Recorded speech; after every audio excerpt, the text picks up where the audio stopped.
Hello, everyone. Welcome to another episode of The Man Tracks. I am Sarah. And I'm JJ.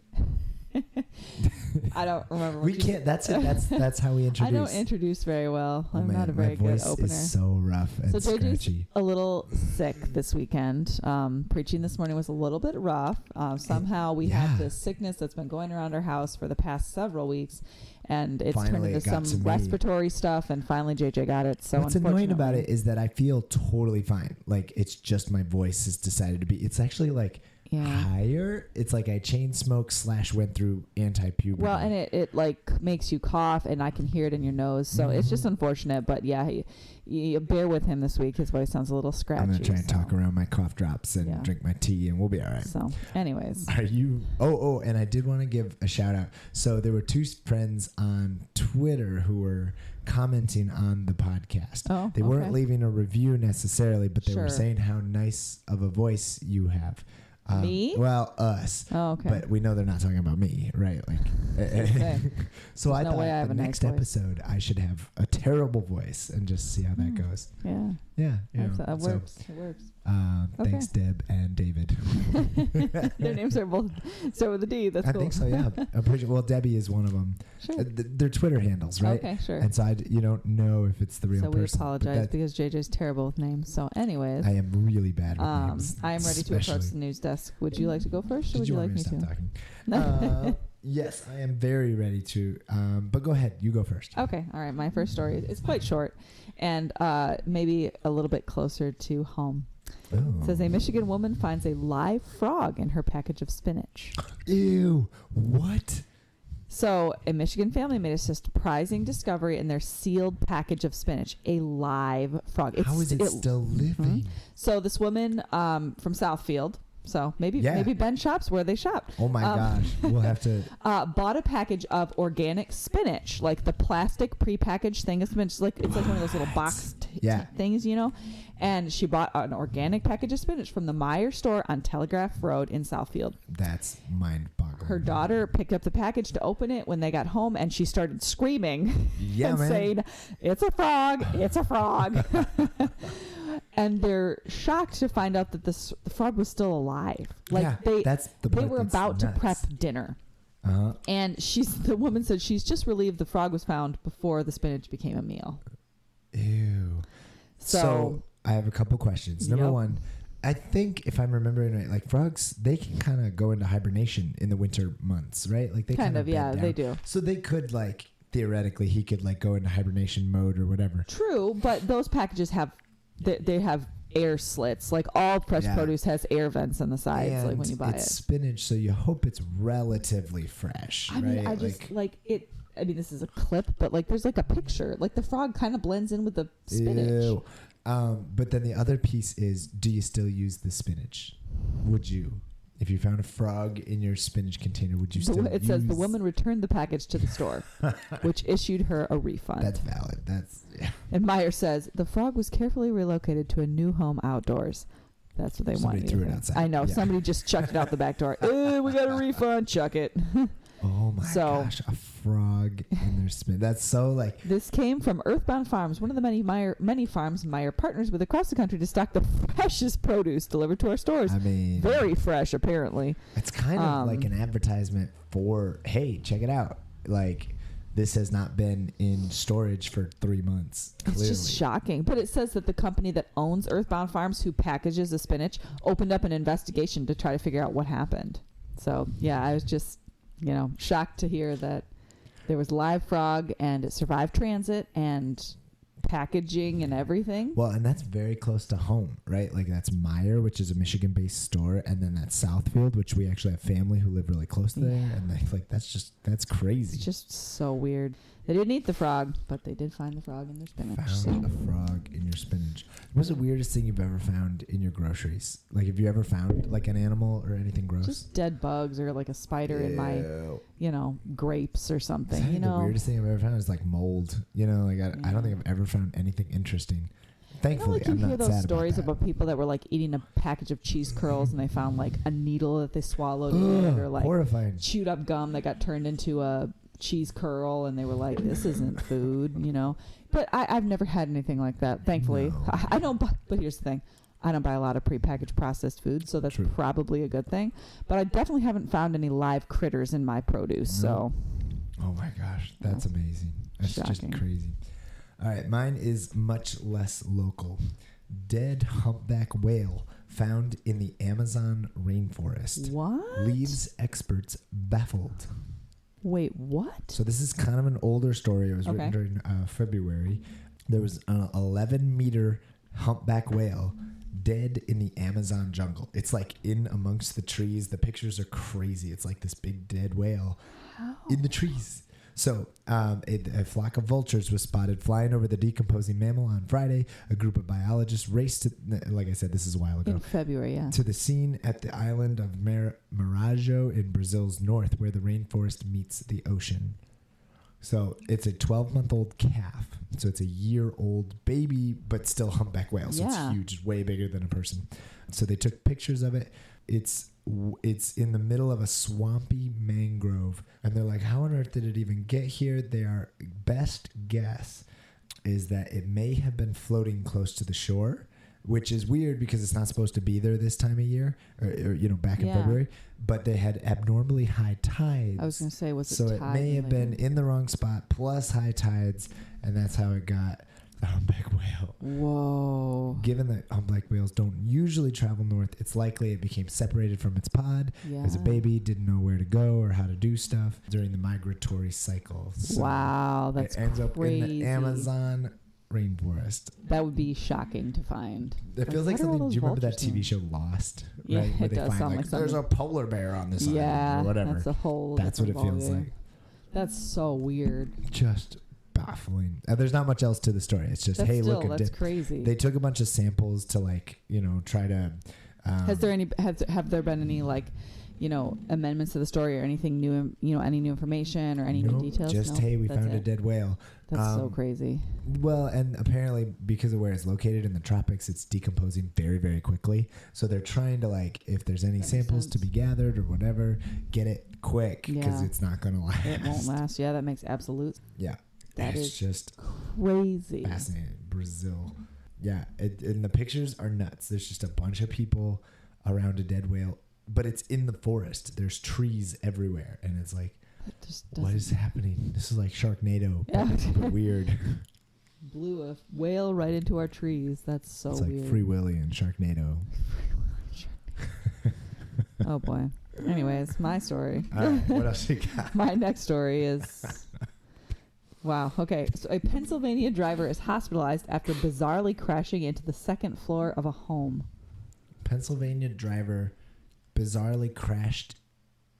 Yeah. Driving what? Their car. How? Whoa. That car is like poking out of the second floor of their home. Wow. Or of a home. I don't know if it was their home. Okay. So this happened last week. So it was happening a week ago. A driver was injured Sunday afternoon after crashing a car into the second floor of a Pennsylvania home. That's insane. The fire department responded to the bizarre scene within minutes. It happened at 3:15 p.m. They arrived to find the driver's side of the vehicle lodged into a second floor room. The passenger side of the vehicle came to rest on the roof while the trunk and rear tires hung off the side. That's insane. It was not clear how the vehicle ended up on the second floor, but maybe the driver struck a culvert, which caused the driver to lose control. What speed are you going that you end up in someone's second story window? What is a culvert? Maybe like a curb. But I mean, like you said, how fast do you have to be going? Like, did you hit a ramp or something? Like if you were coming off the freeway or something, those like slow curves, but you don't curve and you like shoot off straight, maybe? I don't know. But how can you clear up into that's amazing. The driver of the vehicle was transported to a hospital for treatment, and rescue crews had to cover the damaged area of the home because there was a storm coming. Oh my gosh. So this is not that person's home. So it says it was someone else's home. So the homeowners had to put a tarp on the hole. Fire department assisted in the efforts. But, oh my gosh, it's crazy. That's amazing. I mean, it's just this is what the bedroom looks like in the home. Car. Yeah. It's just a car in someone's second story window. It says it took them 3 hours to remove the vehicle from the home. And aside from the driver, no one else was injured. It's not known how many people were inside the home when the car managed to land on the roof. Holy smokes. But I mean, yeah, it's just your regular car. It's just a little, like a regular low to the ground, normal vehicle. It's not a race car. It's not a trick car. It says it's possible that the driver was attempting to inflict self-harm due to a mental health episode. So high rate of speed could have been a factor. Charges are being filed against the driver. So he drove incredibly fast in an effort to maybe like go out in a blaze of glory. But, oh my gosh, like right into their house. Like thankfully there was no one in that room at the time. It just looks like a generic bedroom. Like it's just an empty room. Man. But the car is just buried in the side of that that's window. So insane. I can't think of anything. Like even in movies and stuff, like you don't you see hear stuff stories like that. all the time about elderly person has a heart attack, or elderly person has a medical emergency, or somebody has something happen where they crash into like the front of the living room, a gas station, a diner, like a house or whatever. Yep. I remember when I was growing up as a kid, there was a little library in the town where I grew up, and there was an elderly woman who had like a stroke while she was driving, and she ended up passing away, but she ran into the front of the local library, and it was like the library, they leveled it and then they built a brand new library, but it was like, it's crazy, like the front of the library, just like the main level, but like I've never heard of someone like launching it into the air, into the second floor of the house. Like even Dukes of, it's like better than Dukes of Hazzard. It's like they had a ramp or something, it's like so insane. Hit something to just give them enough air to launch into the. It's shocking. So that's anyways, amazing. I'm going to be thinking about that all day. Like that's just insane. Okay, so my second story is actually more of it's a story. Okay. But this is just, it's so insane. Okay. So this lady, I'm just going to read it. First, a snake fell from the sky. Then this Texas grandma found herself in the chaos of a hawk attacking the snake that was on her arm. So she and her husband own some rental properties, and they were mowing lawns together. They're both on riding lawnmowers. He's out front riding the lawnmower. She's in the back riding her lawnmower. Okay. And a venomous snake drops on her from the sky. The snake wraps itself around her arm and starts attacking her, and she's trying to fend it off. So her name is Peggy and Wendell Jones. And this was in their yard work in a triple-digit summer heat in Texas last week. This is, August 9th is this story. It's just bizarre. So she's riding the lawnmower. The 4.5 foot long snake jumps out of nowhere, falls from the sky, clutches to her arm, and won't let go. She's trying to shake the snake off while driving her lawnmower. Oh my God. And then a hawk attacks her. The grandmother of 4 tried to rip the snake off of her, but the more she tried, the tighter it would wrap and squeeze around her arm. Oh my gosh. She screamed and cried for help as the tractor kept crawling along beneath her. Still, the snake wouldn't let go. Her husband's over on the front of the property. They both have riding lawnmowers, so you can't hear anything. Each other. Nope. Just then, when she thought the snake might bite her, because remember, this is a fatally venomous snake. A brown and white hawk swoops down and tries to take the snake. But the serpent would not let go of Peggy's arm. Oh my gosh. So best guess is the reason the snake fell on her was that the hawk was dropped it, right? Yeah. Like this was the hawk's dinner and it dropped it and it wanted it back. For it. Wow, that's terrifying. So Peggy's arm is getting yanked while the snake is wrapped around it, while the hawk is attacking the snake. There was some pretty gruesome cuts and lacerations on her arm from the hawk's talons and from the snake as well. So what movie studios have picked up the script to this harrowing film? It's a tug of war of nature unfolding upon her body. This is crazy. Utter chaos. Now, many times in her life, Peggy had watched this exact same scenario play out in nature. Hawks sets their sight on a prey, swoops into attack, drops it on a barbed wire fence, and then goes back to claim its prize. She never imagined she would play the role of the fence. Oh my gosh, is she okay? Yeah, her arm is... But she didn't get bitten by the snake, right? So that's the crazy part. She never got bitten, but there was venom all over her glasses.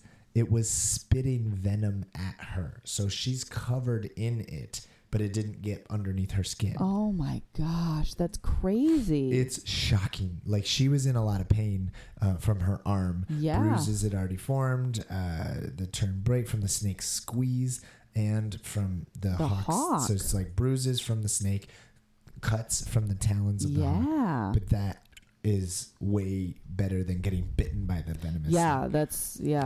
Must have heard. Oh, that's awful.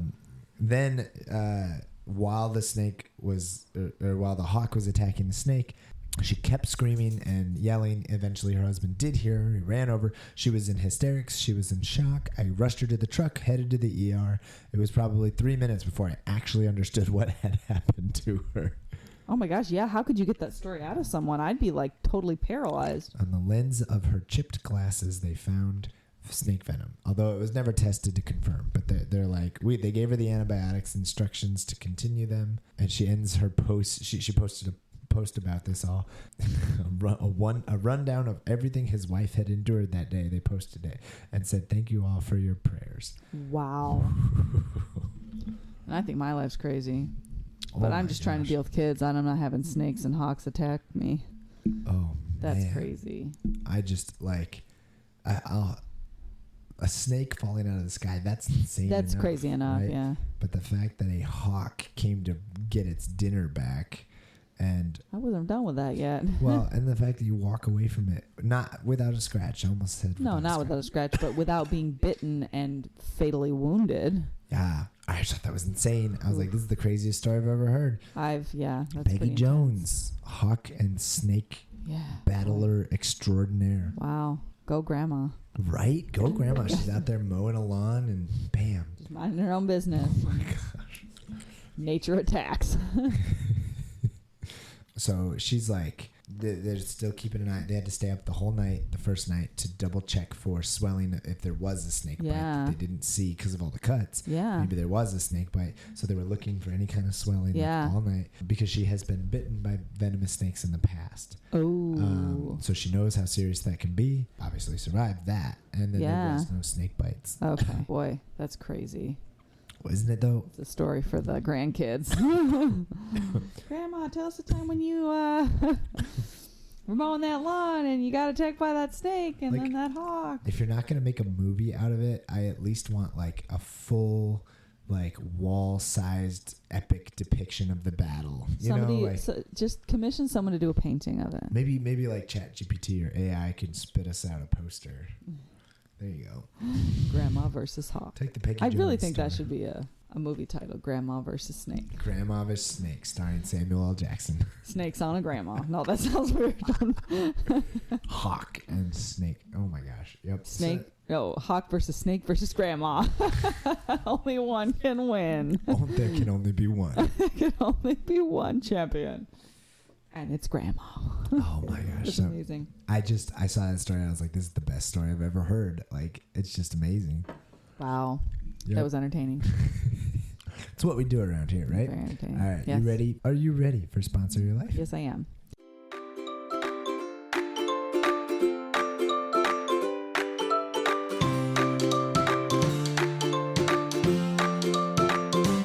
All right. So this past week, it was kind of a crazy week. A lot of stuff going on, and kind of busy. Kids were, having some meltdowns and just busy weeks. But no, this past week we went to our first trip actually to the Dow Gardens in Midland. Man, we had a family member give us some cash for a birthday gift for one of our kids, and we were just looking for a weekend that was going to be good, that wasn't too busy, that wasn't too hot or too crazy. Ugh.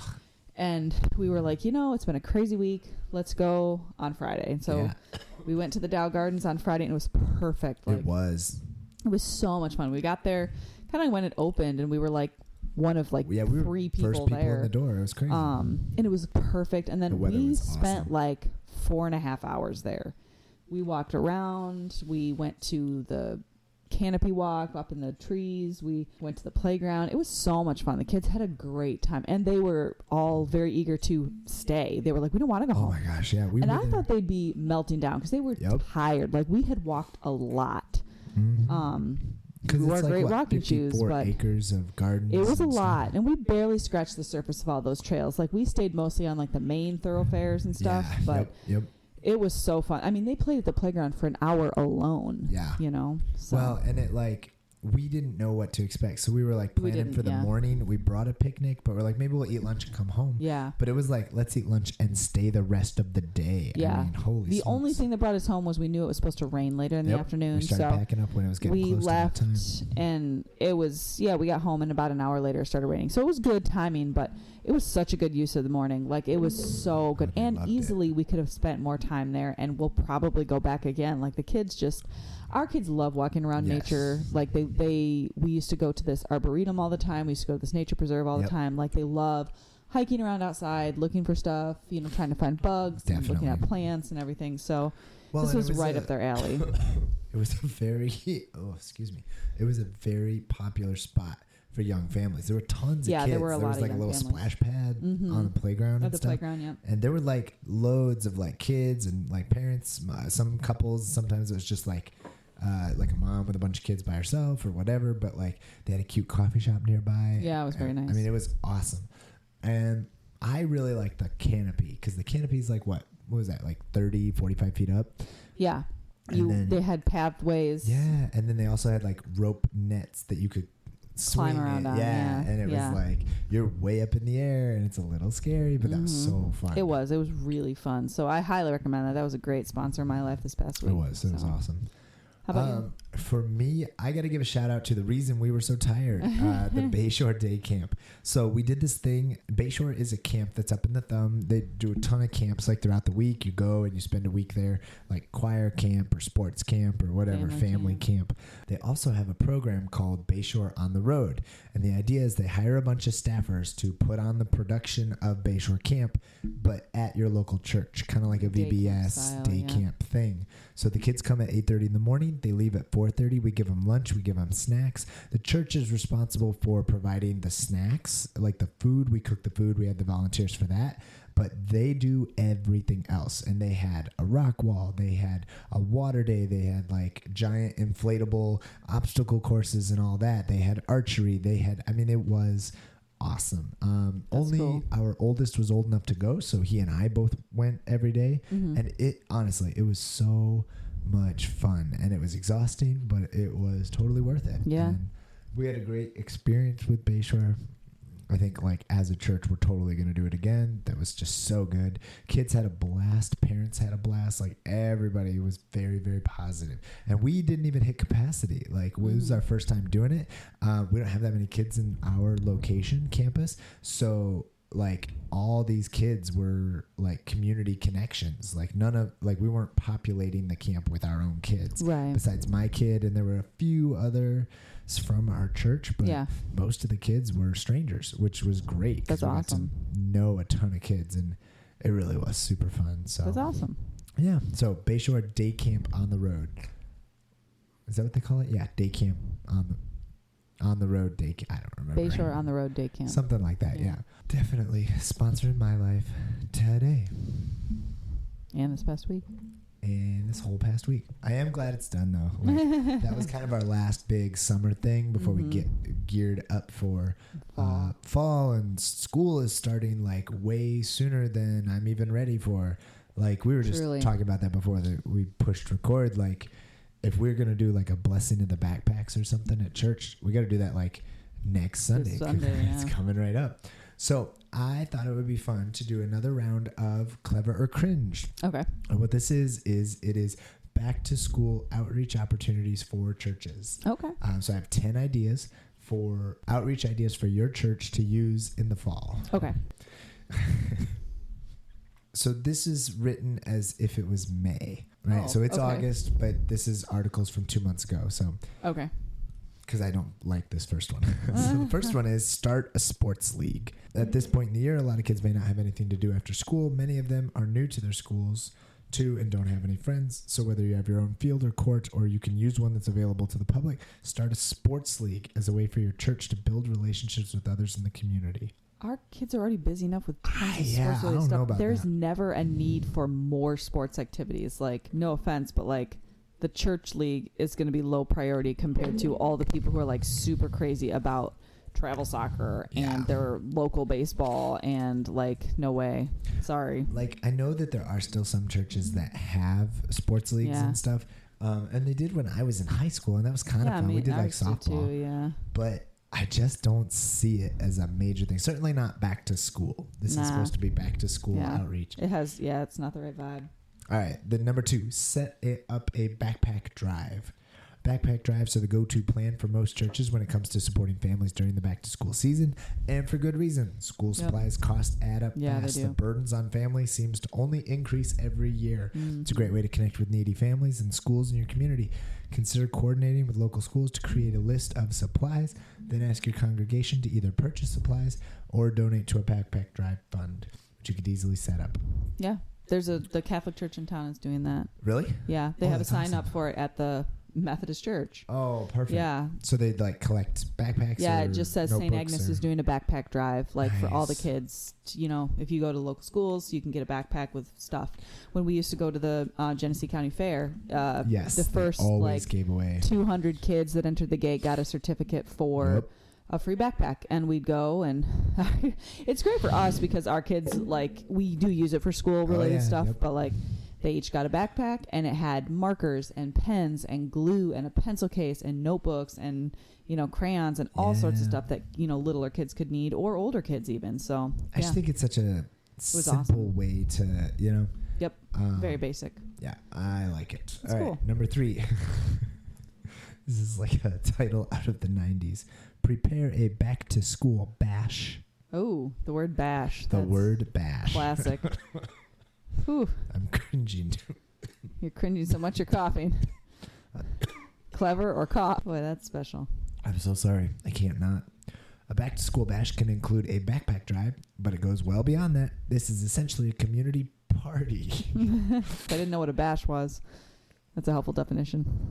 Well, I was born in the 90s, so I do know. You can partner with local businesses, encourage them to donate supplies, clothes, food, services, and games, activities. Make this event something your community will remember. Make sure to plan ahead and get as many volunteers as you can. So basically, like, do a massive summer blowout thing at the end of summer with all the local things. Okay. That's not a terrible It's not a idea. terrible way for community outreach. Like, that is really cool, But the phrase bash, please don't use the phrase back to school bash. Although, okay, so we were just talking about that thing recently about how 90s worship music is making a comeback. Do you remember that? Yeah, that's right. You mentioned And it's like, all right, so maybe, like, we know that 90s fashion has come back. Maybe 90s terminology is going to come back too. Maybe bash is like hip now. It's fire. the kids love it. Maybe not. There's only one way to find out. Have a bash. Have a bash. All right, number 4, sponsor a school or a classroom. Every school, indeed every classroom, has unique needs that they can't meet with the resources they have. In order to stick to their budget, they've had to make hard choices about what kids and staff need to succeed. Your church could help. I do like that. And we didn't do that when we were in Flushing, but we did thank the teachers and faculty of all the local schools by giving them, the coffee gift cards and stuff. That was really cool. Yeah, we did some But stuff. I think it's always a nice thing, especially public school teachers they're underpaid, and they pay for all their classroom supplies themselves. So I always try to, I know a lot of people who are teachers, and anytime, they mention that they're back to school or they're starting in a new classroom, I'm always like, hey, where's your Amazon wish list? Because I will purchase some of the things. Or do you have a book list that you want? Or I know for a while when we were living in the UP, there's a girl we knew, and she said, can you donate $10 so that I can have every kid can be part of the Scholastic Book Club and they can get books every month? Sure, that's a cheap way for me to help out so your kids can, get what they need. Churches should, they should ask, how can I sponsor local teachers and do this? I love that. And I like that better than some of the more broad things that you can do. Yeah, so the it's a little more backpacks, tangible. like backpacks are fine, but it's a little bit faceless. It's like, here's a bag of stuff that we're just giving to someone. It's like donating to a food drive versus actually like helping out at like a food, like a food truck drop off or something like that. Both are good, yeah. But this, sponsoring a specific classroom, it's very cool. When we were in the UP, we used to do this thing where in the UP, they used to have a bin for extra hats and gloves and even coats and stuff. And if a kid showed up without hats and gloves, they would pull from that bin, and then they would give it to the kid just in case maybe his parents couldn't afford hats or gloves. It's like, we'll just give it to you so you have it, take it home with you. But then that bin would need replenishing. And they came to us and they're like, hey, our bin is empty. Could you just buy us some hats and gloves? And we jumped all over that. We were like, oh, absolutely. We're going to restock that because it's super cheap, right? Gloves, hats, these are not expensive things. And then we told them, you call us. When that runs out, we will keep it replenished all year. Yeah. We sponsored that bin for the whole hallway because it just was easy way to love kids, you know, especially kids who are disadvantaged, maybe don't have the basic supplies. So I like that a lot. Yeah, that's cool.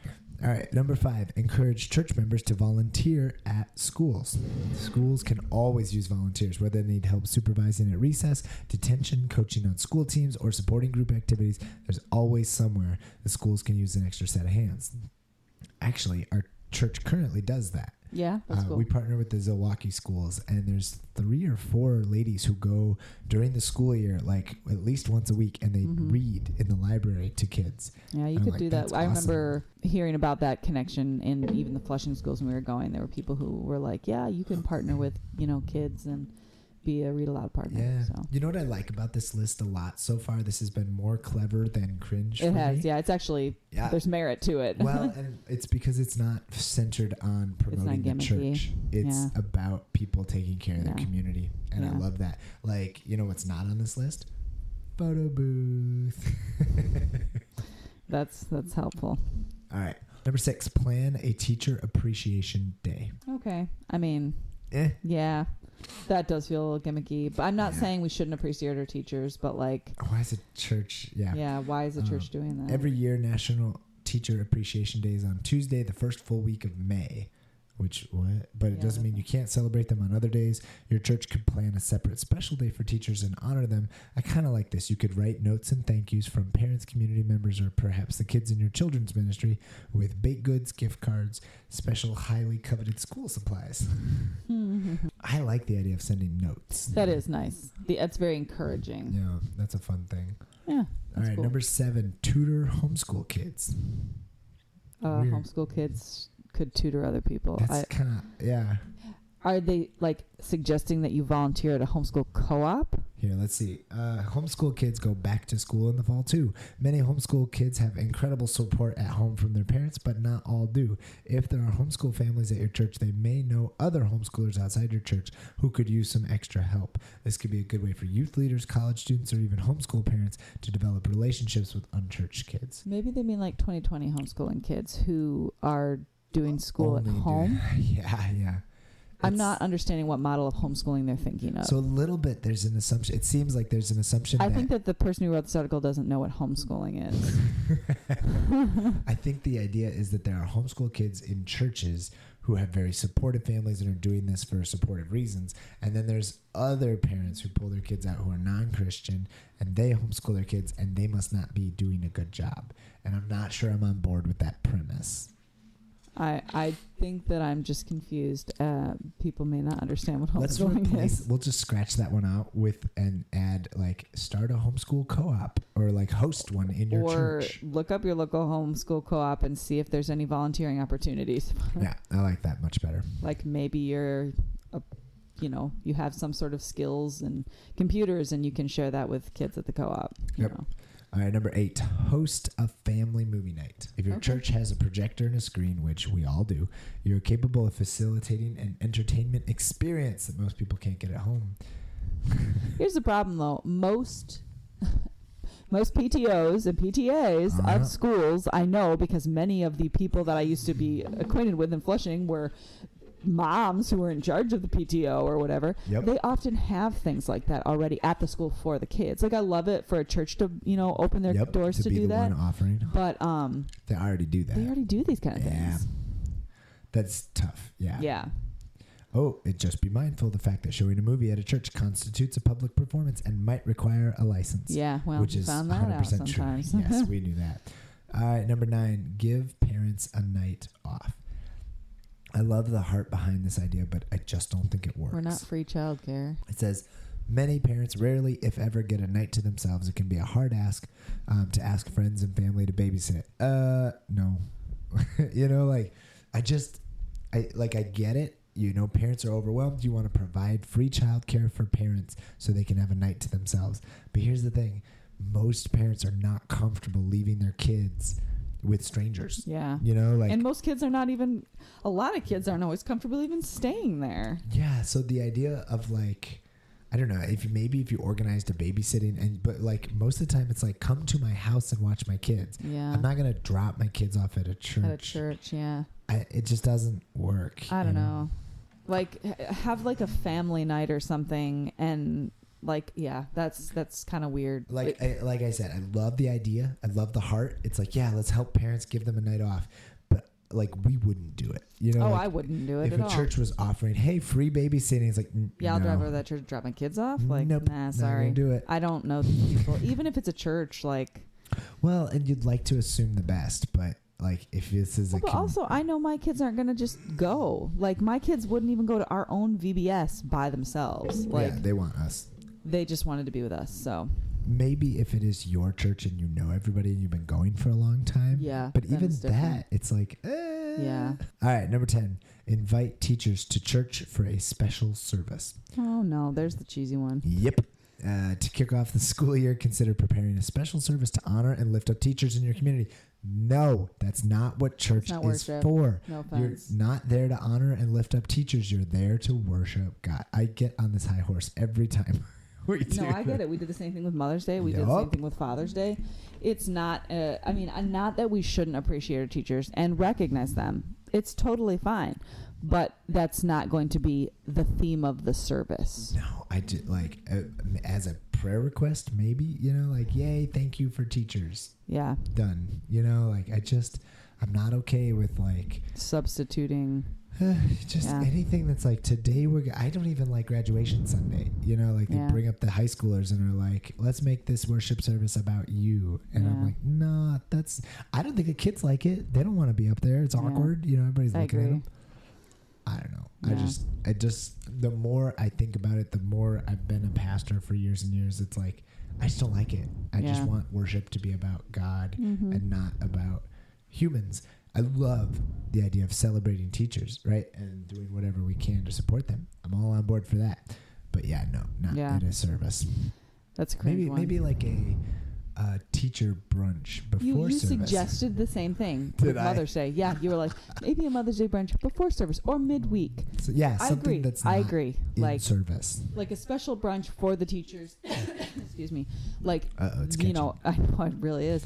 A week before school starts or something, like, come on, teachers, it's a free breakfast. We'll provide, you know, that. And then I like that. But don't substitute a important day of worship. You know, we're not here to worship teachers. No offense. We love you and you're very important, but we're here for worshiping God. All right. So that was clever or cringe. 10 back to school outreach ideas for your church.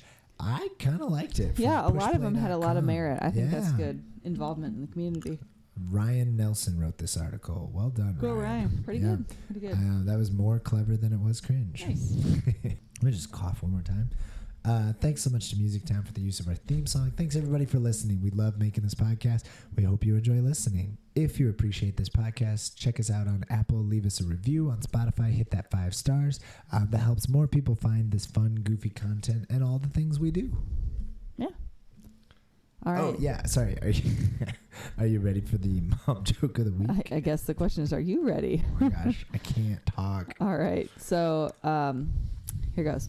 Why are elephants wrinkly? Because they're wise. I don't know. Because you can't iron them. I know. It's okay.